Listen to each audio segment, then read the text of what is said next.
হরে কৃষ্ণ। রাধে রাধে বন্ধুরা, কেমন আছো সবাই? আশা করছি তোমরা সকলেই খুব ভালো আছো।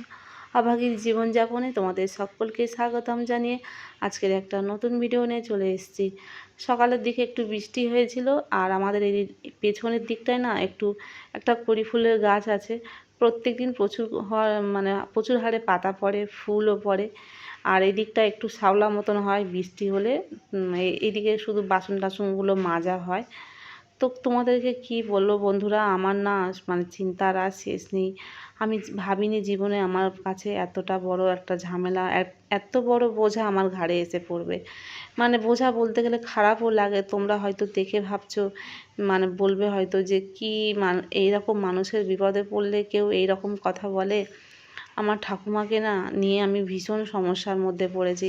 দেখো, আমার একলার সংসার, আমি থাকি, আমার 2 সন্তান, তাদের পড়াশোনা দেখতে হয়, পড়াশোনার দিকে খেয়াল রাখতে হয়। তাছাড়া আমরা নিরামিষ খাই, আমাদের ভগবানের ভোগ লাগাই। তো সেই জন্য না অনেকটা অসুবিধার মধ্যে আমরা রয়েছি। কারণ এই যে ঠাকুমাকে আমি ভেবেছিলাম, ওনার বাড়িতে তোমাদেরকে দেখিয়েছি, আমার বাপের বাড়িতে তো বাবা মারা গিয়েছে, ছোটো মা মারা গিয়েছে, কেউ নেই। তো সেই জন্য আমি যা আশা করতাম সেখানে ভাত তরকারি দিয়ে আসতাম, ঠিক ছিল। তার মধ্যে যে এই ভারী বৃষ্টি হয়ে আর জলে ঘর ভর্তি হয়ে গেল। তো আমি জানি যে কিছুদিনের মধ্যে ঠিক হয়ে যাবে, তার জন্য ঠাকুমাকে আমার বাড়িতে কদিনের জন্য নিয়ে এসেছি। কিন্তু এখানে এনে দেখা যাচ্ছে ঠাকুমা কিছুতেই আর সুস্থ হতে পারছে না, শুধু শুয়ে পড়ছে, কখনো ভালো কখনো খারাপ। আর বাড়িতে আর যেতে সেরকম একটা চাচ্ছে না, উনি আর একা থাকতে পারবে না। তো কি বলবো, উনি এমনি হাঁটা চলা করতে পারলে ঠিক আছে, কিন্তু এখন যদি এরকম বিছনাসজ্জা হয়ে যায়, যদি বিছানা থেকে না উঠতে পারে, আমি কি করব তোমরা আমাকে বলে দাও। কারণ আমার 2 সন্তান রয়েছে, তাদেরকে দেখতে হয়। দেখো, আমার প্রথম থেকে যদি এইরকম যদি আমার শাশুড়ি থাকতো বা যে কেউ থাকতো, তাহলে হয়তো আমাকে দেখতে হতো, সেটা হয়তো তোমরা বলতে পারো। কিন্তু দেখো, আমি তো পরের সংসারে আছে, সে আমার মানে তোমাদের দাদা ভাই সব কিছু তবুও মেনে নিচ্ছে। কিন্তু আমাদের যদি অর্থের দিক থেকে অসুবিধা হয়, আমাদের ধরো একটা ব্যবসা রয়েছে, সেখানে একটু কাজে কর্মে যাব, 2টো ছেলে মেয়েকে একটু স্কুলে পাঠিয়ে দেয়, সেই সময় হয়তো একটু যাব, সেদিকটা আমি দেখতে পারছি না। আমি কী করবো ভেবে পাচ্ছি না। আর সবথেকে বড় কথা, ওনার মেয়ে একদম মুখের কাছে রয়েছে। মেয়ের ধরো কোনো ঝামেলা নেই, ছেলেপুলের বিয়ে হয়ে গেছে, ছেলেপুলে বলতে গেলে ছেলের মারা গিয়েছে, একটা মেয়ে রয়েছে। তো সেই মেয়ে কিন্তু আসছে না। আর কি বলবো, ওনার মেয়ে প্রচুর টাকা খেয়েছে। যখন টাকা ছিল আমার ঠাকুমার, তো সারাক্ষণ মেয়ে এসে সমানে টাকা নিয়ে যেত, মিথ্যা কথা বলে বলে টাকা নিয়ে যেত, এত টাকা নিয়ে যেত তোমরা হয়তো বললে বিশ্বাস করবে না। তখন ঠাকুমাকে অনেক করে বুঝিয়েছি, তখন কোনো কথা গায়ে নেয়নি। আর আরেকটা জিনিস তোমাদের দেখাচ্ছি, এই যে আমাদের বাড়ির সামনে একটা বাড়ি রয়েছে, তো এই বাড়িতে একটা দিদা কিন্তু প্রায় 2-3 বছর বিছানা সজ্জা হয়েছিল, ভুগেছে। আর সারাক্ষণ যন্ত্রণায় চিৎকার করতো, বাবা গো মা গো করে কাঁদতো, আমরা শুনতে পারতাম। এই কিছুদিন হয়েছে মারা গিয়েছে। তবে ওনাদের কিন্তু আয়ার লোক ছিল সব সময়, সকালে বিকাল সকালে রাত্রে, যেহেতু ধনী লোক, তো এরকম বিছানায় শুয়ে থাকতো, পায়খানা পেচ্ছাপ করতো, পরিষ্কার করার লোক আছে। কিন্তু দেখো, আমার বাড়িতে যদি এই রকমভাবে ঠাকুমা শুয়ে থাকে, যদি বলতে নেই ভগবানের কৃপায় যদি মৃত্যু হয়ে যায় তবু অনেক ভালো, কিন্তু একদম বিছানা সজ্জা হয়ে পড়ে থাকলে বলো কে দেখবে, কে টানবে? আমি বা কতই করতে পারবো? আমার তো একটা সংসার রয়েছে।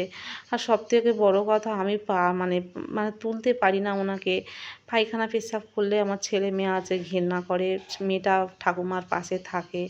তো আমি কি নিজে করবো, আমি ভেবে উঠতে পারছি না। একটা বয়স্ক মানুষ, আমার ঠাকুমার প্রতি আমার খুব টান আছে, মায়াও লাগে, কষ্টও হয়। তবে এইদিকে যেন মনে হচ্ছে যে হ্যাঁ, ঠাকুমার যদি মৃত্যু হয়ে যায় তাড়াতাড়ি, তাতে ওনার শান্তি, আমাদেরও শান্তি। কারণ দেখো, হয়তো একটু মারা গেলে কষ্ট হবে। ছোটো থেকে ঠাকুমাকে প্রচুর ভালোবাসতাম, ঠাকুমার কোলে পিঠে মানুষ হয়েছি। কিন্তু দেখো, উনি শুয়ে শুয়ে যদি ভোগে, ওনারও কত কষ্ট হবে, আমারও হবে। আমি হয়তো কাজ করছি, তখন হয়তো পায়খানা পেচ্ছাপ করলো, তখন গিয়ে আমার পরিষ্কার করতে হবে। সর্বদিক থেকে দেখো, আমার যদি না বাচ্চা টাচ্চা বড় থাকতো তার বিষয়টা আলাদা। আমার ছেলেটা এখনই ছোট, আর ও খুবই দুষ্টু। একা একা এখনও স্কুলের ড্রেস পরতে পারে না, খেতেও পারে না, খেতে পারে না খেয়ে নেয়, কিন্তু ওরা তো দুষ্টু হলে তো মানে ঠিক মতন খাওয়া দাওয়া করবে না। আর এই ঠাকুমা আছে একটা ওষুধপালার গ্যাস গন্ধ, তো আমাকে একা একা সমস্তটা কিছু দেখতে হচ্ছে। সব থেকে বড় কথা একটা কি বলো তো, মানে এটাই রাগ হচ্ছে যে যখন ঠাকুমার অল্প বয়স ছিল, ওনার তো একটা মেয়ে রয়েছে, মেয়ে কিন্তু দেখছে না। তার মানে বলো কতটা মানে বদমাইশ, মানে বুঝতে পারছো। নিজের মা তো এখানে এখানে আছে, জানে যে ভাইজির কাছে রয়েছে, সে কিন্তু আসছে না। তোমরা হয়তো বললে বিশ্বাস করবে না, পিসি যা টাকা নিয়েছে সেই টাকা যদি অনুমান করে হিসাব করা যায় না, মিনিমাম 5 থেকে 6 লাখ টাকা নিয়ে নিয়েছে, তার বেশি হবে বই কম না। তাহলে সেই টাকাটা যদি ঠাকুমার আজকে থাকতো, তাহলে যে দেখতো সে পেতো। বা একটা ঠাকুমার বাড়িতে রেখে দিলে সেখানে একটা হয়তো রান্নার লোক রেখে দেওয়া হলো, সে দুবেলা রান্না করে দিয়ে ঠাকুমাকে একটু জল টল তুলে দিয়ে এসে একটু দেখাশোনা করতে পারতো। কিন্তু সমস্তটা কিছু ঠাকুমার পয়সা একটুও জমাতে দেয় না। ঠাকুমার পয়সা যা ছিল সব নিয়ে নিয়েছে, নিয়ে এখন ঠাকুমাকে পর্যন্ত মারধর করে ঠাকুমাকে তাড়িয়ে দিয়েছে। আর এই যে মুখের কাছে আছে, একবারও এসে বলে না যে আমার মাটা কেমন আছে। তাহলে বলো, আমি তো নাতনি, তাহলে আমি কেন দেখবো বলো। কিন্তু আমার মায়া, আমি তো ফেলতেও পারছি না, কষ্টও লাগছে। আর সত্যি ঠাকুমাকে আমার মানে আমি ছোট থেকে আমার ঠাকুমাকে আমি খুব ভালোবাসতাম, মার মতন সব কিছু আবদার মানে ঠাকুমার কাছেই করতাম। তবে তোমাদেরকে আর একটা কথা বলি, ঠাকুমার সঙ্গে কিন্তু আমার মা, মানে আমার মা বাপের মামার বাড়িতে চলে না, আমার মাদের সঙ্গে চলে না। তো আমার মাও কিন্তু আমার ওপর রেগে রয়েছে, কারণ দেখো এই যে আমার মা কিন্তু সমস্তটা কিছু জানে। মানে আমার ঠাকুমা আগে কিন্তু অনেকটা মানে ছিল, তখন অল্প বয়স ছিল, গায়ে জ্ঞান করেনি, যাকে তাকে যা তা নাই বলেছে। ঠাকুমার মার সঙ্গে মা তো চলে গেছিলো, তো সেই সময় পিসিও অনেক অত্যাচার করেছিল মার ওপরে। আর পয়সা কড়ি যা যাবতীয় সব কিছু তো পিসি নিয়ে নিয়েছে, যার জন্যে মারা কিন্তু সমস্তটা কিছু জানে। তো সেই জন্যে মা বলে, কেন ওনার মেয়ে সব কিছু ভোগ করেছে, করে লাস্ট পর্যন্ত তুই কেন দেখবি। যখন আমরা ওনাকে ভালোভাবে ভালো কথা বলে বোঝাতাম, তখন কোনো কিছু কিন্তু উনি মালুম করতো না। তখন বরঞ্চ আমাকে বলতো, জানো তো আমার ঠাকুমা বলতো যে তোরা আমার মেয়েকে দেখে হিংসা করিস, আমার মেয়েটার কেউ নেই, আমার একটা মাত্র মেয়ে, আমি দেবো না তো কে দেবে। তো দেখো আমরা তখন বলতাম, আমরা দুই স্বামী স্ত্রী মিলে বলতাম যে ঠাকুমা আমাদের মানে তোমাদের দাদা ভাইও বলতো যে ও ঠাকুমা তোমার টাকা পয়সাগুলো তুমি ঠিকঠাক করে রাখো, তোমার মানে অসময়কালে তোমার কি হবে, ভবিষ্যতে তখন তুমি কি খাবে কি পরবে, বলতো আমার ঠিক চলে যাবে। তখন কিন্তু কোনো গায়ে জ্ঞান করতো না। আর এখন দেখো সেই দিনটাই কিন্তু আসলো ওনার কপালে। তো তোমরা আরও অনেক কথা রয়েছে, তোমরা শুনলে সেগুলো হয়তো মানে আমারও খারাপ লাগে ঠাকুমার বিষয়ে ওইসব কথা বলতে গেলে। কিন্তু উনি কিন্তু কোনো মালুম করে না। আর এখন আমার কাছে লাস্ট পর্যন্ত আমাকেই দেখতে হচ্ছে, আর কোনো পয়সা কড়ি কিছু নেই। তো কী করব, আমাকে যতটা পারি আমি দেখব। তবে ঠাকুমা যদি সুস্থ হয়ে যায়, ঠাকুমাকে ওনার বাড়িতে রেখে আসব, কিছু করার নেই, যা আশা করব। না হলে কিন্তু আমাদের কাজকর্মটা কিছু আমি দেখতে পারবো না। তো তারপরে দেখো বৃষ্টি এলো, বৃষ্টিতে বেশ ভালো লাগছিলো।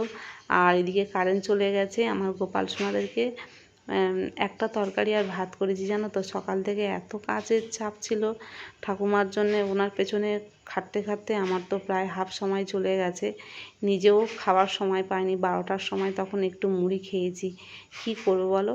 আর আজকের কচুরমুখী আলু দিয়ে তরকারি করেছি, ডালের বড়ি দিয়ে একটাই তরকারি করেছি, দিয়ে তারপরে আমার গোপাল সোনাদেরকে ভোগ লাগিয়েছি। আজকে আমার গোপাল সোনাদেরকে স্নানও করাতে পারলাম না, জানো তো। তো যাই হোক, গোপাল সোনাদেরকে ভোগ দিলাম। তো তোমাদের কেমন লাগলো তোমরা প্লিজ কমেন্ট করে জানিও। আর যারা যারা চ্যানেলটিকে এখনও সাবস্ক্রাইব করোনি, তোমরা প্লিজ চ্যানেলটিকে সাবস্ক্রাইব করে পাশে থেকো। তো চলো তোমরা প্রসাদ দর্শন করো আমার গোপাল সোনাদের। দেখা হচ্ছে পরবর্তী একটা ভিডিও নিয়ে। রাধে রাধে, হরি বল।